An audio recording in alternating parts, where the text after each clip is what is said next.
Assalamualaikum warahmatullahi wabarakatuh. Oke teman-teman, balik lagi di channel Markas Pinjol.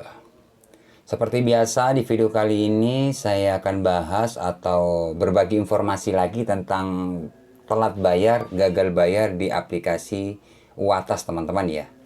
Dimana di aplikasi Watas ini sudah telat bayar ataupun gagal bayar. Mungkin teman-teman kalau nonton video saya atau ngikuti video-video saya itu tahu ya tentang aplikasi Watas ini sudah telat berapa dan sudah keterlambatannya berapa. Oke, seperti biasa sebelum kita lanjut ke pembahasannya, buat teman-teman yang belum subscribe ke channel ini jangan lupa tekan tombol subscribe-nya. Dan buat teman-teman yang sudah subscribe, saya ucapkan banyak-banyak terima kasih karena telah mendukung channel ini. Jadi saya lebih semangat lagi berbagi informasi tentang seputar pinjol atau pinjaman online. Oke, di sini saya tidak mengajarkan teman-teman untuk tidak bayar atau gagal bayar, tidak. Di sini saya cuma berbagi sesuai pengalaman seperti apa resiko misalkan tidak bayar di pinjol, yaitu Watas. Oke, langsung saja kita buka aplikasinya, nanti saya akan jelaskan. Oke teman-teman, nah di sini sudah saya buka ya. Jadi ini aplikasi Watas yang mungkin teman-teman saat ini sudah dikejar-kejar oleh pihak penagih ya. Ini tampilan awal dari aplikasi Watas. Nah di sini teman-teman ada tagihan 6.367.000 sekian tanggal 28 bulan 7 2024. Artinya sudah 1 bulan lebih tidak dibayar 6 juta ini.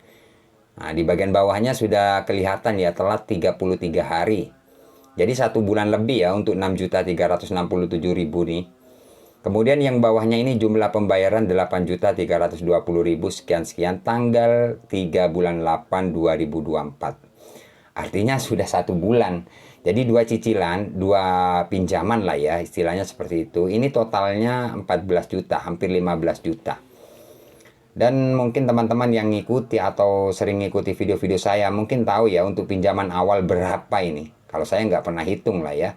Ini sudah mencapai 14 juta, bahkan hampir 15 juta ini teman-teman ya. Oke, buat teman-teman yang penasaran bang, resiko gagal bayar di aplikasi Watas apakah ada DC lapangannya? Apakah sebar data? Nah, di sini saya akan menjelaskan sesuai pengalaman. Ini kan ada tagihan 6 juta untuk cicilan yang pertama dan yang kedua 8 juta. Totalnya itu 14 hampir 15 juta. Yang pertama resiko misalkan teman-teman nggak bayar, telat bayar, itu sudah pasti kalian tidak luput dari teror atau penagihan dari pihak aplikasi tersebut. Jadi kalian setiap hari itu ditelepon, di WA, di teror. Itulah teman-teman resiko yang pertama kalau kalian nggak bayar. Ya, kemudian pertanyaan dari teman-teman, bang, kalau kita telat bayar di aplikasi Watas, apakah sebar data? Jawabannya tidak akan, teman-teman. Jadi cuman teman-teman itu yang paling ditakuti itu sebar data karena kalian sudah di WA atau di teror dengan cara-cara kalau Anda nggak bayar hari ini terpaksa data Anda kami sebar kan seperti itu. Ada yang seperti itu, ada yang ya kalau Anda nggak bayar hari ini terpaksa kontak-kontak Anda kami hubungi kayak gitu kan. Pokoknya istilahnya kalian diteror.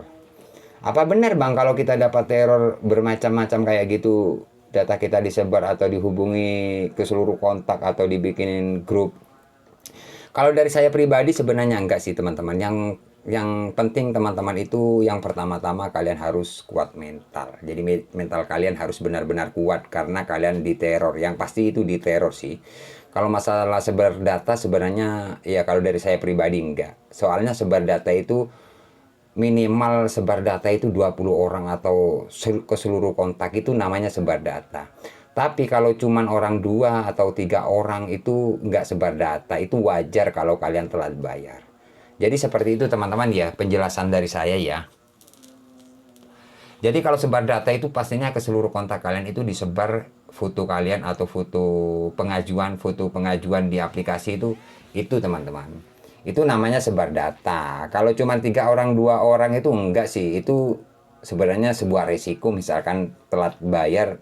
Memang seperti itu ada potensi dihubungi di luar kondar atau disebar data mungkin 3 orang atau 2 orang itu potensi ada kayak gitu. Tapi tidak semua teman-teman yang telat bayar itu disebar dihubungi di luar kondar enggak. Salah satu contoh Ya, jadi salah satu contoh ini sampai sekarang ini aman sih, nggak ada sebar data atau menghubungi di luar kondar, enggak sih, cuman ya gertak-gertak aja.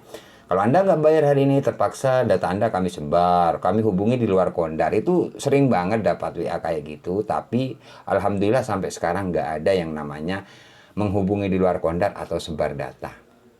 Jadi seperti itu teman-teman ya. Jadi resikonya ya kalian di WA, di telepon, ditakut-takuti, diancam sebar data, mau dihubungi di luar kondar, itulah resiko. Makanya buat teman-teman kuatin mental, seperti itu ya. Dan kemudian untuk keterlambatan 1 bulan apakah aman? Masih aman sejauh ini. Dan untuk DC lapangan sejauh ini apakah ada bang? Ini sejauh ini nggak ada DC yang datang ke rumah, nggak ada. Tapi sudah pasti dapat WA dari kemarin itu DC mau datang itu sudah pasti. Semua teman-teman yang telah bayar dipastikan dapat WA DC mau datang hari ini. Tim kolektor mau jemput dana hari ini sudah pasti. Ya. Bahkan di teror itu biasanya teman-teman satu hari itu bisa sampai 5 bahkan sampai 10 nomor, bahkan sampai ada yang 20 nomor yang berbeda. Itulah cara-cara penagihan dari pinjol. Makanya kalian harus benar-benar kuat mental kalian. Ya, jadi yang pertama-tama kalau telat bayar di pinjol itu yang paling utama lah ya, kalian nggak usah kepikiran. Mental kalian harus dijaga, harus kuat. Seperti itu ya. Nah, untuk daerah Jawa Barat gimana Bang? Jawa Tengah, Jawa Timur, apakah ada DC lapangannya?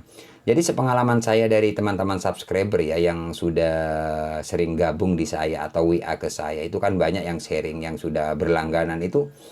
Sejauh ini ya, mulai dari 2023 itu nggak ada yang didatangi ya. Mulai dari Jawa Barat, Jawa Tengah, Jawa Timur masih belum ada. Di luar Jawa bang, apalagi di luar Jawa. Di Jawa aja masih aman, apalagi di luar Jawa. Sebenarnya yang paling rawan itu di Jawa sih sebenarnya. Ya, di Jawa. Yang paling rawan itu kalau dari saya. Tapi setiap orang-orang itu beda-beda. Jadi sejauh ini teman-teman untuk aplikasi Watas ini, teman-teman yang lihat ini ya, ini kan ada tagihan 14 juta, hampir 15 juta. Mungkin nanti saya update lagi, ini sudah mencapai 15 juta. Ini sejauh ini masih aman-aman saja, nggak ada yang namanya sebar data atau DC yang datang. Tapi kalau WA, pesan, email, itu sering banget. WA katanya DC mau datang, tim kolektor mau jemput dana, itu sering banget. Tapi ya alhamdulillah sampai sekarang nggak ada sih. Makanya buat teman-teman yang sering komentar, bang apakah aman? Aman, saya bilang aman seperti itu. Misalkan teman-teman nggak kuat mental, kalian belajar dari video-video saya, lihat video-video saya yang sering telepon DC kayak gitu, biar kalian itu nggak takut lagi, nggak panik seperti itu ya. Jadi belajar kuat mental, kalian tonton video saya yang sering saya nelpon DC kayak gitu, nanti pasti kalian kuat mental ya. Oke teman-teman, terima kasih ya. Nantikan ya updatean terbaru dari aplikasi Watas lagi, mungkin 1 minggu atau 3 hari lagi. Nanti saya update lagi, misalkan ada DC lapangannya nanti saya update. Ada DC-nya, nggak ada DC-nya, nanti saya update. Seterusnya saya update buat teman-teman. Oke, makanya buat teman-teman jangan lupa di subscribe channel ini, like, komen, dan subscribe channel ini ya. Oke, terima kasih. Assalamualaikum warahmatullahi wabarakatuh.